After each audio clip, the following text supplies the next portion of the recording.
dans cette vidéo de formation de Python et Django. Alors, nous allons continuer avec notre projet, à savoir la gestion d'informations d'un étudiant. Donc, aujourd'hui, dans cette vidéo, je vais vous apprendre à afficher la première page, c'est-à-dire la page qui va comporter par la suite le formulaire d'ajout des informations d'un étudiant.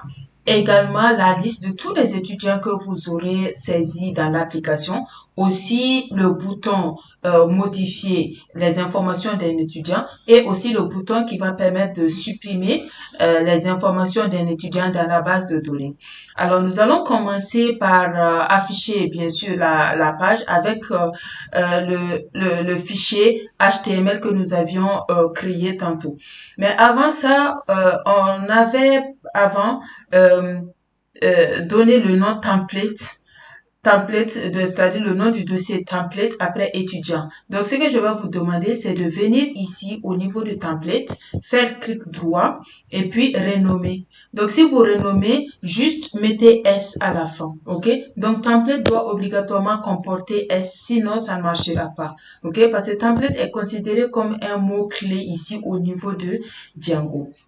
Donc, après ça, vous avez vu que nous avons, dans le dossier étudiant, nous avons créé notre fichier avec l'extension .html qui est venu avec le logo HTML. Alors, nous aurons également besoin d'un autre fichier qui va permettre d'ajouter les informations, d'ajouter et de montrer les informations d'un étudiant.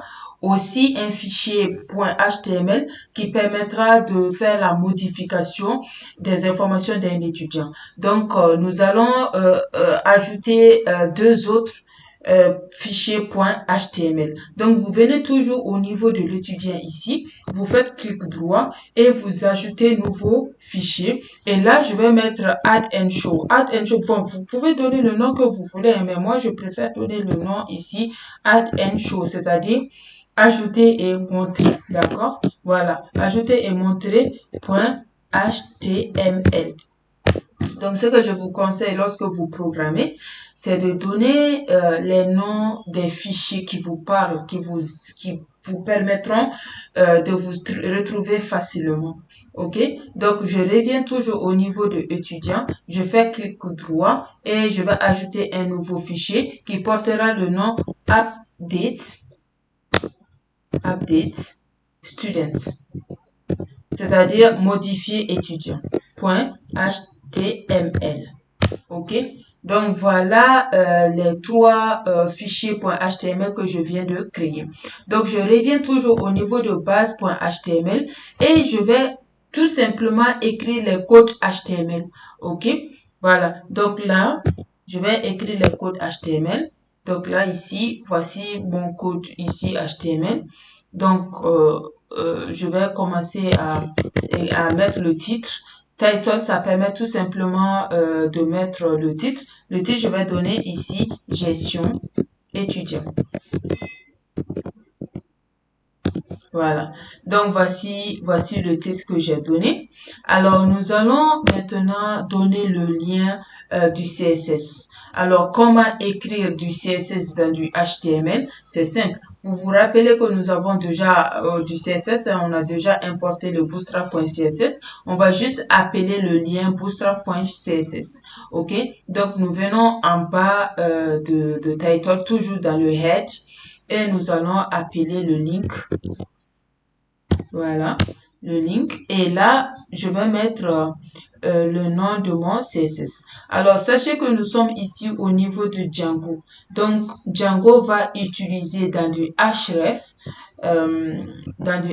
Django va utiliser les brackets ici comme ça, avec pourcentage. Ça, c'est tout simplement la syntaxe générale de Django, d'accord? Donc, nous allons venir au niveau du dossier statique. Donc, vous allez écrire statique.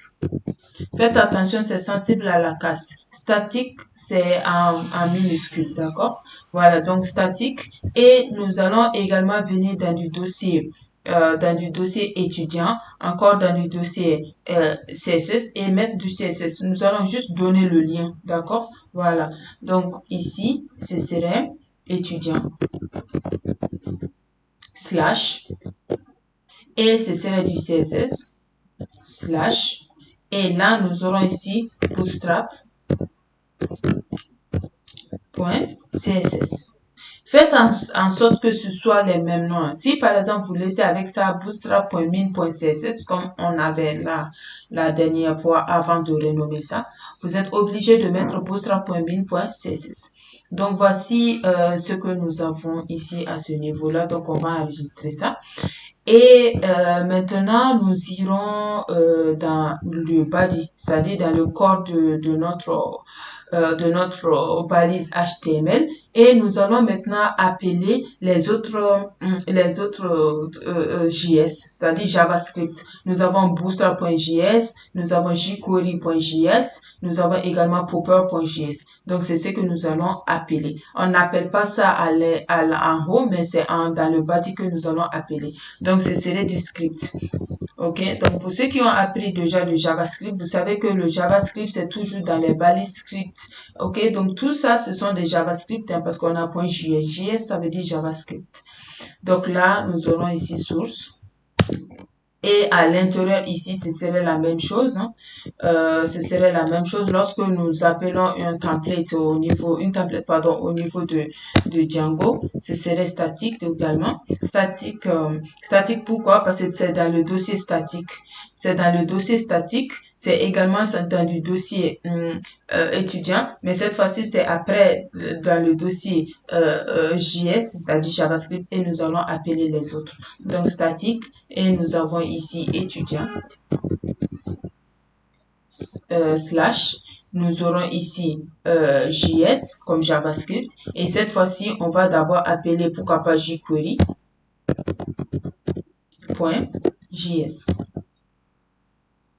On fait. Et voilà. Donc voici ce que nous avons ici. Et en deuxième position, ce serait la même chose. Donc je vais juste copier. Je vais venir ici en bas, je vais venir là-bas et je colle. Et ici également, je colle. Donc là, ce serait plus JavaScript, JS, ce serait plutôt Bootstrap. Voilà. Et ici, ce serait Popper. Et voilà.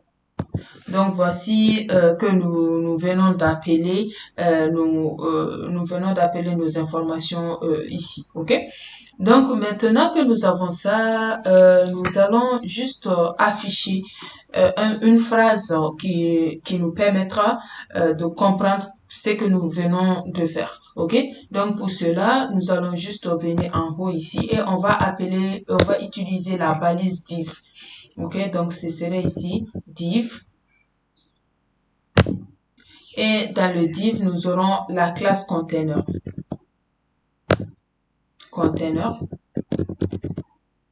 Et on va utiliser le MT5.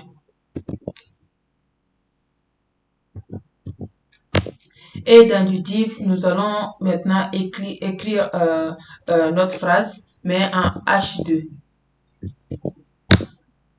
H2, c'est la phrase, quoi. OK?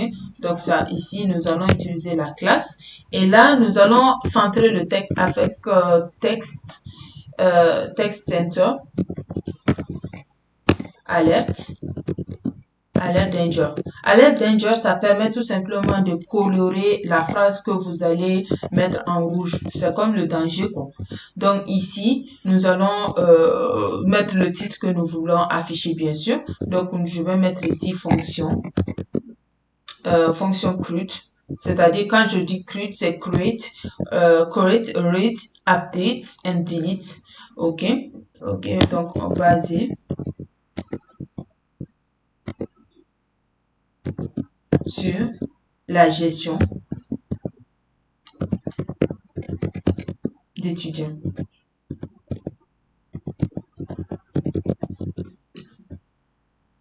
Voilà.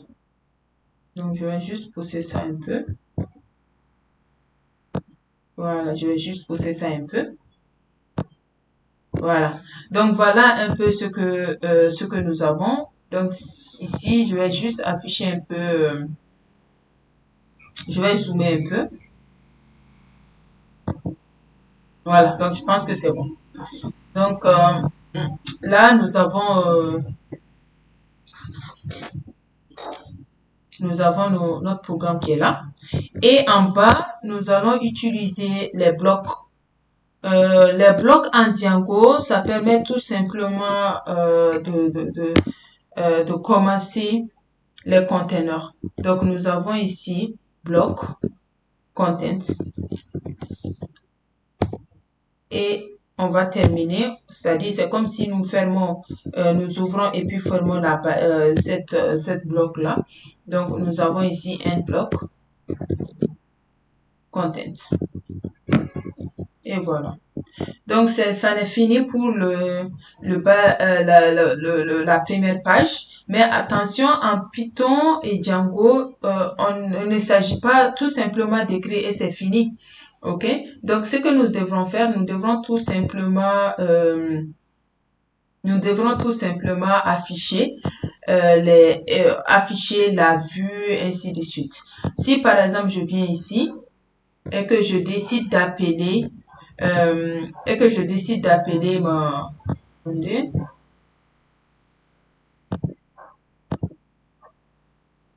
Voilà. Si par exemple je viens ici et que je décide de rendre mon serveur, c'est-à-dire de rentrer dans mon serveur, donc on a ici cd, mon projet Django. Je pense que c'est ça le nom de mon... Voilà. OK. Donc, nous avons ici Python manage API run server.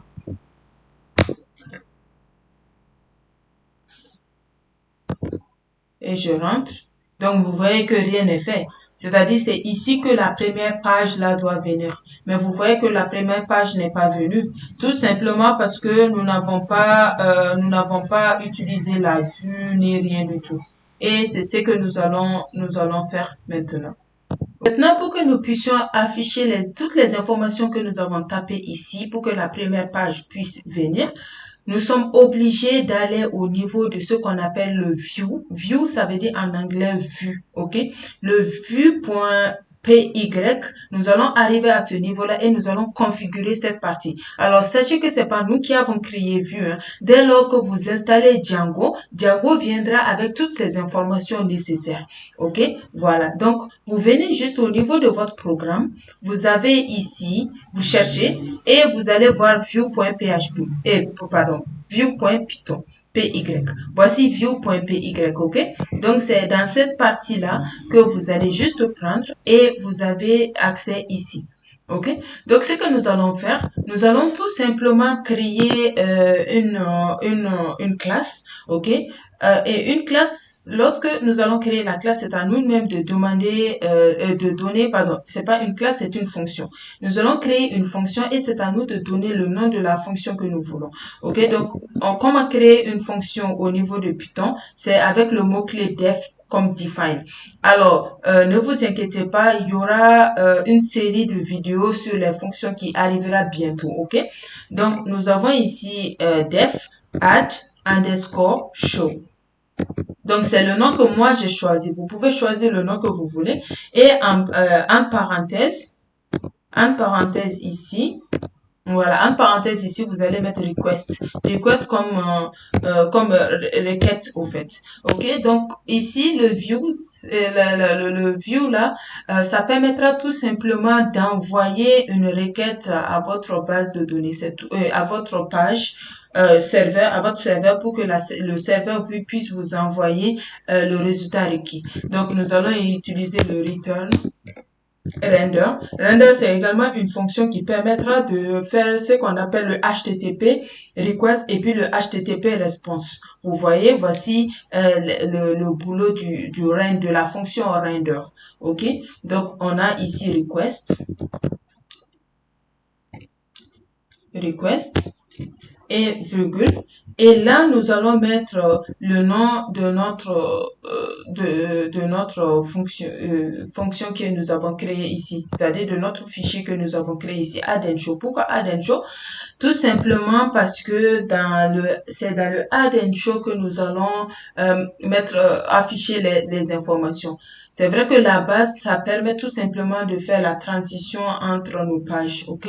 Donc, nous avons ici étudiant, c'est-à-dire le dossier étudiant, slash, et nous avons add and show. Point. HTML. Faites attention, donnez le même nom, d'accord? Lorsque vous regardez ici, donnez vraiment le même nom. Parce que c'est ce nom-là que votre ordinateur va aller chercher. Et s'il y a une petite différence, il ne retrouvera pas. Donc, on va enregistrer ça avec CTRL-S, bien sûr. Et là, vous allez venir au niveau de URL. URL, c'est lui qui permet d'aller sur le navigateur, ok? Donc, lorsque vous venez au niveau de URL, vous aurez toutes ces informations-là et vous venez jusqu'en bas ici. Donc, vous mettez ici entrée et vous allez mettre le path. Le path, ça veut dire chemin, ok? Donc, vous devrez donner normalement le chemin. Donc, path, en parenthèse, et vous mettez les codes comme ça. Après, vous avez virgule, et là, nous allons appeler le view. Donc, vous avez ici views. Views qui est déjà ici, on va l'appeler ici, d'accord? Donc, vous écrivez views. Views, point, vous mettez le nom de la fonction que vous avez créée qui est ici chez nous, add show. Maintenant, virgule, et nous avons là name égal, c'est-à-dire le nom égal à entre griffes.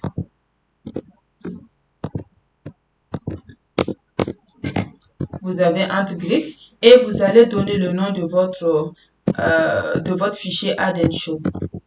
Ok? Voilà. Et maintenant, vous mettez virgule à la fin. Vous voyez que ici, view est souligné. Pourquoi? Parce qu'on n'a pas importé view.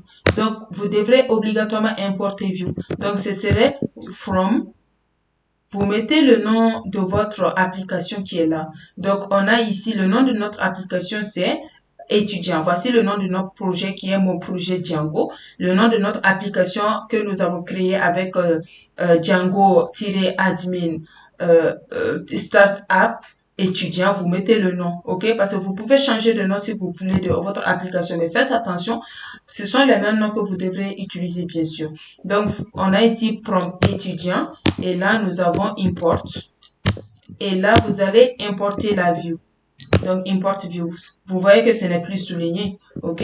Voilà. Donc là, on met CTRL S et ici, je viendrai à réactualiser pour voir ce qui va se passer.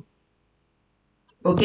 Donc, vous comprenez que nous commençons un peu à avoir quelque chose. Vous voyez que maintenant, ça a changé. Voilà, ça a changé maintenant. Il n'y a rien là-dessus. Pourquoi? Parce que ce que nous avons créé, on ne l'a pas appelé. Maintenant, vous venez au niveau de Add and Show. Add and Show qui est là, dont nous aurons besoin, que nous avons appelé au niveau de notre views ici. De notre views ici, mais pas nous avons appelé Add and Show. Donc, on doit obligatoirement mettre quelque chose. Alors, qu'est-ce que nous allons mettre au niveau de Add and Show? On va mettre bien sûr quelques codes Django dont nous aurons besoin. Et là, on va utiliser ce qu'on appelle le extend. Extend, ça veut dire étendre vos faits. C'est comme si nous faisons l'héritage. Ok, donc on a étudiant ici, étudiant. Et on va appeler base. Vous vous rappelez au niveau de base.html, nous avons commencé à mettre nos premières données. Donc c'est ce que nous allons appeler ici. Et là aussi, nous allons utiliser les blocs. Donc nous avons ici bloc content. Et c'est dans le bloc content là que nous allons mettre toutes les informations dont nous aurons besoin. Et lorsque vous commencez le bloc content, vous devrez terminer obligatoirement le bloc content. Donc, ça fait également ici un bloc content. Et voilà. Donc là, je viens ici, je vais enregistrer. Et là, après avoir enregistré, je viendrai ici, je vais actualiser. Voilà. Donc ici, ça me dit quoi? Ça me dit que statique, forget. Ah, ok. Donc, il y a une chose que j'ai oublié de mettre. C'est quoi? C'est que je dois revenir au niveau je dois revenir ici au niveau de base. Je dois revenir au niveau de ici, de base.html et je dois faire ce qu'on appelle charger le statique. Alors, je vais charger le statique avec tout simplement le code suivant. OK? Alors, vous voyez ici, si je ne charge pas le statique, ça me dit que je n'ai pas chargé les statiques. Vous voyez que là, on me dit que le statique n'est pas chargé. J'ai oublié de charger le statique qui est là. Donc, je viens ici. Je vais utiliser cette commande-là. Et nous avons ici load. Load, ça veut dire charger en anglais, d'accord? Donc, load, statique. Tout ça, ce sont des mots-clés. Hein. Tout ça, ce sont des mots-clés. Donc, faites attention. Ici, tout ce que vous avez là, c'est en anglais, ce sont des mots-clés. Vous voyez, je parlais de là. Donc, vous voyez maintenant que c'est bon. Nous avons ici fonction CRUD basée sur la gestion d'étudiants. Alors, c'est ça un peu que nous avons. Donc, qu'est-ce que nous allons faire? Nous allons tout simplement, dans une prochaine vidéo, bien sûr, dans cette partie-là, nous allons afficher le formulaire qui comportera le bouton ajouter qui nous permettra de pouvoir donner le nom, l'email et puis le mot de passe de l'étudiant. Et dans cette seconde partie, dans une autre vidéo, bien sûr, nous allons afficher toutes les informations des étudiants avec le bouton modifier et le bouton supprimer. D'accord? Voilà. Donc, voilà un peu ce que nous avons. Et après, nous allons, dans une autre vidéo, configurer la base de données, c'est-à-dire le conteneur de données. Toutes les informations que vous aurez mises au clavier doivent aller se stocker quelque part. C'est-à-dire les informations des étudiants doivent aller se stocker pour que lorsque nous aurons besoin de faire la modification, ben nous aurons besoin de faire la suppression pour que nous puissions avoir accès à ces informations-là pour agir là-dessus. Donc, pour cela, nous allons faire après la configuration de la base de données. Alors, je répète, le système de gestion de base de données que nous allons utiliser pour ce projet-là, c'est celui le SQLite. Voici le SQLite qui vient directement par défaut avec Python et Django. Dès lors que vous faites migrer votre Django ou bien que vous utilisez le serveur Django, ça vient directement avec le SQLite 3. OK? Mais ça ne veut pas dire que vous ne pouvez pas utiliser d'autres systèmes de gestion de base de données pour pouvoir travailler avec le Python et Django. D'accord? Alors, j'espère que vous avez au moins un peu compris ce que nous avons déjà fait. Alors, on se donne rendez-vous dans une nouvelle vidéo consacrée au projet de la gestion d'étudiants. Voilà, donc merci de m'avoir écouté. Alors, n'hésitez pas de vous abonner à ma chaîne YouTube, de laisser beaucoup de likes et de pouces bleus, ok? Et également de me poser des questions si nécessaire. Aussi de vous abonner à mes autres réseaux sociaux, tels que le Facebook, l'Instagram et puis mon compte TikTok. Merci beaucoup et à la prochaine.